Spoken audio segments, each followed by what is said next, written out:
The Galactic University was the pride of the Alliance, a place where the brightest minds of every known species gathered to learn. From quantum biology to stellar dynamics, there was no limit to what could be studied there. But among the many exotic research programs, one elective was whispered about more than any other: xenogeography, Deathworlds.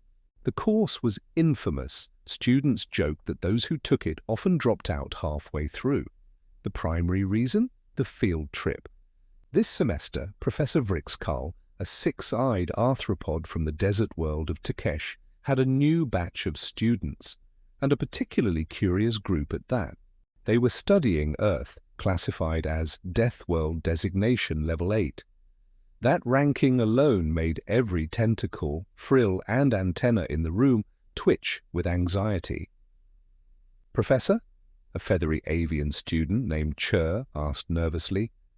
"If Earth is truly that dangerous, how did its species ever achieve space travel?" Vrixkal gave a clicking laugh.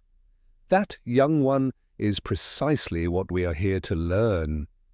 The shuttle descended through Earth's thick atmosphere, buffeted by turbulent air currents. The students squawked and hissed as lightning danced across the sky. "Welcome," the professor said dryly, "to a mild thunderstorm." When they landed, a human greeted them, tall, broad-shouldered, wearing a grin that suggested either confidence or madness. "Hey, welcome to Earth. I'm Captain Ramirez, your guide for the day." The aliens followed cautiously, sensors active, recording data about temperature fluctuations, oxygen density, and radiation levels, all of which were, by galactic standards, lethal. Yet humans lived here, thrived here. Their first stop was a rainforest. The humidity hit them like a wall. The air was thick with life. Insects the size of small drones buzzed past. Predators watched from the trees, and toxic spores filled the air. Chur squeaked, "Everything here is alive and trying to kill us." Ramirez just laughed. "Nah, this is pretty chill. You should see Australia." A reptilian student named Shirvak stared in disbelief. "Your species lives here?" "Yeah," Ramirez replied, "and some people even hike for fun." The group exchanged horrified looks. For fun? Later they visited a desert where the temperature soared to nearly 50 degrees C. Sandstorms howled, and even the rugged shuttle sensors struggled to maintain calibration. Yet Ramirez walked casually, explaining how humans once crossed such wastelands without technology, guided only by stars and stubbornness. Finally, they reached Antarctica, the frozen end of the planet. The students shivered violently in the cold, their suits straining to maintain heat levels. Ramirez stood outside the shelter, breathing the icy air. "Why?" croaked one alien. "Why would anyone come here willingly?" "Scientific research," he replied. "Also bragging rights." By the end of the tour, half the class had fainted or logged trauma responses into their medical implants.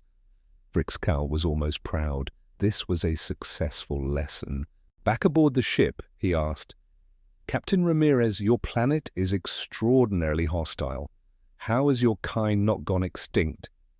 The human scratched his chin thoughtfully. "We just adapt, fight back, make it home. You know, standard human stuff." The professor tilted his head. "And yet, despite your environment, you developed empathy, cooperation, and art." "How?" Ramirez smiled faintly. "Because surviving alone here is impossible. The planet teaches you that." There was a long silence. The students looked out at the blue marble below, a world of storms, volcanoes, predators, and beauty. Suddenly the name Deathworld didn't seem like an insult. It was a badge of honor. When they returned to the Galactic University, every alien in that group carried a new kind of respect and fear for humanity.